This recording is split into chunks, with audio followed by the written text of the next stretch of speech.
So in the last lecture, we discussed about divergence, gradient, and curl, and is the operator. Okay, so if the del operator is acting on a vector function via dot product, it will give you divergence, and if the del operator is acting on a vector function via cross product, then you will get a curl. Okay, of the function. So this is important to remember.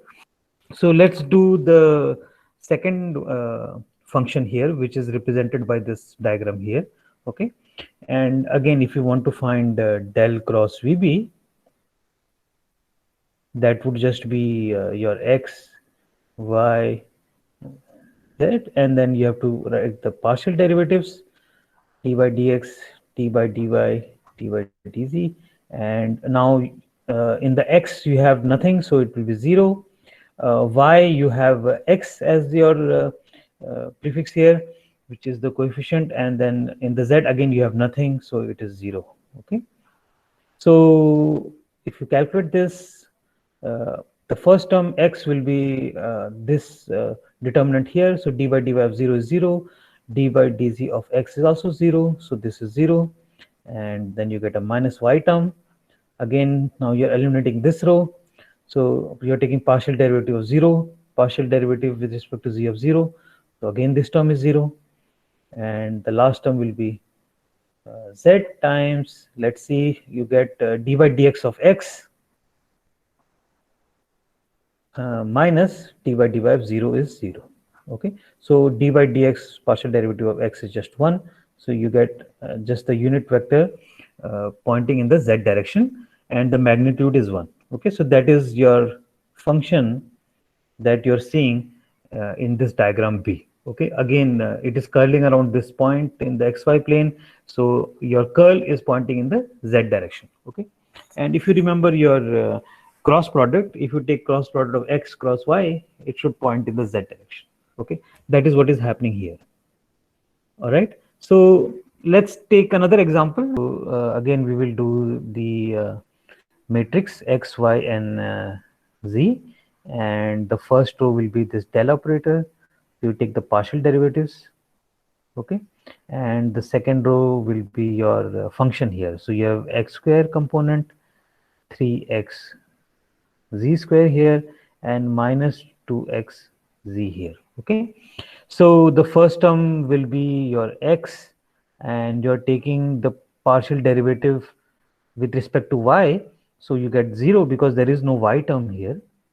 Okay, and the next term will be partial derivative with respect to z of 3x z square. Okay, so let's write that down. So that is your x term. Then you have a minus y. Okay, so you have a minus y, and you will get d by dx with this of minus 2xz, and minus eliminate this row, so d by dz of x square, so that is 0 because there is no z term in this function. Okay, so when you take partial derivative, it will become 0, and the last term will be your z unit vector, and now we have to take the partial derivative with respect to x, so you have d by dx of 3x z square minus you have d by dy of x square, and again that is 0. Okay, so the first term will be there is a minus sign, and d by dz of this z square will be 2z, so you get minus 6x z and then x cap minus y, and then there is a minus term here, so they will cancel, so you get a plus term y, right, and d by dx of 2xz is just 2 times z. Okay, so you get 2zy, and the last term should be your z cap, and d by dx of 3x should be 3z square. Okay, so I believe that is the answer everybody should get. Okay, so now that you are familiar with taking the curl of a function, let's apply it to our situation of conservative forces. Okay, so what happens when you take a conservative force and apply the curl? Okay, so we know that for conservative forces, the force is negative gradient of the potential energy. Okay, so if I'm taking the curl of a conservative force, again I can write the same function in the matrix notation I, j, and k. Okay, and the first row will be your del operator, which is d by dx, d by dy, d by dz, and then the second row will be your gradient of u. Okay, so for u, which is going to be a function of x, y, and z, so you can write it in that notation. So let's do that. Let me choose the right pen. Okay, so there is a negative sign here coming from here, and then I'm taking the partial derivatives with respect to x, with respect to y, and with respect to z. Okay, so now if I take the curl of this f and expand it, let me keep the negative sign here, okay, outside, and the first term I get is I times, I get a partial derivative of d by dy, and the second term will be du by dz, and there will be a minus sign, and the next term will be d by dz, and then I'll get a du by dy. Okay, so that's these two terms. Okay, so again I have a minus j, and then I'm eliminating this row, so I get d by dx, du by dz, and next term will be d by dz and du by dx. Okay, which is these four terms here. Okay, and then I have one more term, which is my k, and now I will eliminate this row, so I have d by dx partial derivative, du by dy minus d by dy, which is this term, and du by dx. Okay, so that's my entire beast. Okay, and I'm closing the bracket. All right, so now we have partial derivatives, and from the property of partial derivatives, we can replace the partial derivatives and interchange them, right? If we take partial derivative of u with respect to z first, and then take partial derivative with respect to y, it is the same thing as saying that you can take partial derivative of y first, and then take partial derivative with respect to z, acting on this function. The reason being is we are taking partial derivatives, so every time you take a differentiation term, you're keeping the other terms constant. Okay, so it doesn't matter whether you have d by dz here first, or you can interchange and put d by dy here and take d by dz outside. Okay, or if you look closely, this first term and this second term are exactly the same. Okay, and the reason being is we are using partial derivatives. Okay, similarly, this term here in the j, d by dx du by dz, is the same as d by dz if you take it outside, and d by dx inside. Okay, and again the second term will be 0, and similarly the third term will be 0, and eventually what you get is curl of your force, if it is conservative, should be 0. Okay, and this is your necessary condition, okay, that a force is conservative or not. If you are given any force function and you are asked whether it is conservative or not, the way to determine that is you take the curl of that force, and if the value is coming to 0, then you know that the force is conservative. If you get a non-zero value of curl of the force function, then you know that the force is not conservative. Okay, so that is your necessary condition to show whether the force is conservative or not. Remember, we were looking at an alternative derivation for conservative force, and we said that a conservative force, if we go around this closed path, then you should get that the net work done is 0. And essentially that is what the curl is doing, right? The curl is going around the path and reaching the same point, and if you calculate that curl of that function, so then you should get a value of 0, and that is what is happening. Okay, so they are the same thing.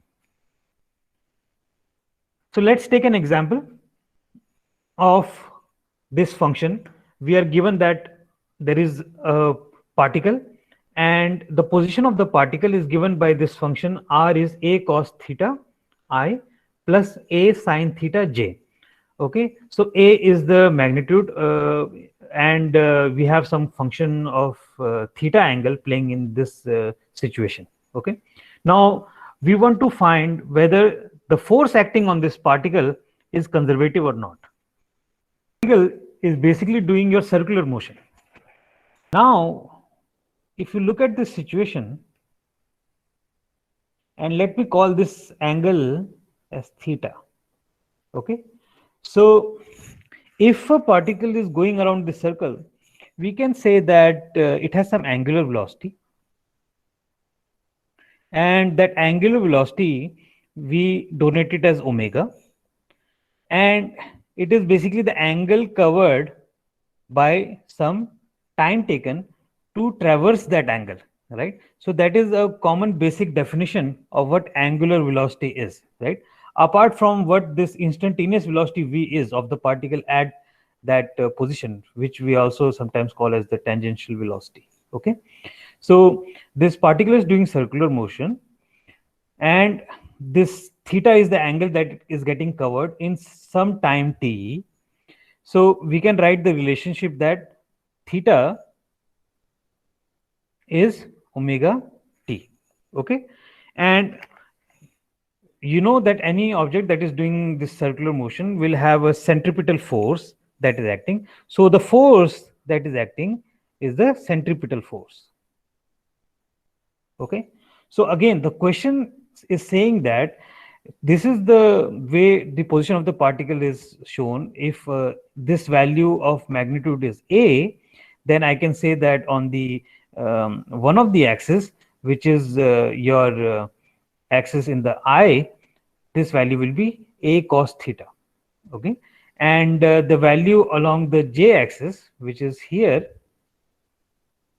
will be your a sine theta, and that just comes from trigonometry, right? You can just take the opposite by hypotenuse and adjacent by hypotenuse. So you know that this term here will be your a cos theta. This term here should be your some value of a sine theta. Okay, we have been given that r is a cos, now we are using omega t I plus a sine omega t j. Okay, this is all we know for now. All right, so from here we can find the velocity, okay, which is just dr by dt. Okay, so if we take the derivative with respect to time, your a is constant, so it will just come out, and then from the first derivative you are taking d by dt of cos omega t, so you will get a omega term outside of from the argument, and derivative of cos is minus sine omega t. Okay, so that is your first term, and the second term, again you have a is constant and you get a omega, and derivative of sine omega t will be cos omega t. Okay, and that is your j. So that is the expression for your velocity. So now you can find the expression for acceleration, which will be dv by dt. Okay, and the reason why we are doing this is, you know, force is m times a. Okay, so again let's do this. You have a omega, and then if I take the derivative of this again, I get again another omega, so this will become omega square, and then the derivative of sine omega t is cos omega t, and then I get I. Okay, so again the next term you will get an extra omega coming from here, so you get omega square, and derivative of cos omega t will be sine omega t, but there is a negative sign here, so there is a minus 1 here. Okay, so this there is a minus sign here, there is a minus sign here, so you can take the complete minus sign outside, and you have omega square term which you can take outside, this common, and whatever you are left with inside is basically a cos omega t I plus a sine omega t, and there should be a j here. Okay, so that is nothing but r, so you get minus omega square r is what is left. Okay, now when you find the force, you will get that the force is minus m omega square r if you just plug in the value of a. Okay, so now you have the value of your force, which is minus m omega square r. Okay, and whether this force is conservative or not, you can do that by just calculating the curl of the force. So you have to calculate curl of the force, where the force is minus m omega square r. Okay, and we know this expression is, again, you will have your I, your j, your k value, and the first terms are going to be from this del operator. So you will get the partial derivative with respect to x, partial derivative with respect to y, partial derivative with respect to z, and the next term will be your term for r, right? So minus m omega square is just a constant, so you can take them outside. So they are common for all of them. R is given by this expression. So in I component, you have a coefficient a cos theta. In j component, you have a coefficient a sin theta. Okay, and in the k component, you have nothing, so it is 0. Okay, what you can also do is, instead of omega theta, you can write in terms of omega t, if that's what you like. Okay, both are the same thing. Okay, you can write it this way as well. Remember, because we have said theta is omega t. So let's look at it. If you calculate del cross f, you have minus m omega square, it is constant. And the first term, which is in terms of I, again, you're taking partial derivative of 0 is 0, partial derivative is equal to z. There is no z term, so it is 0. Okay.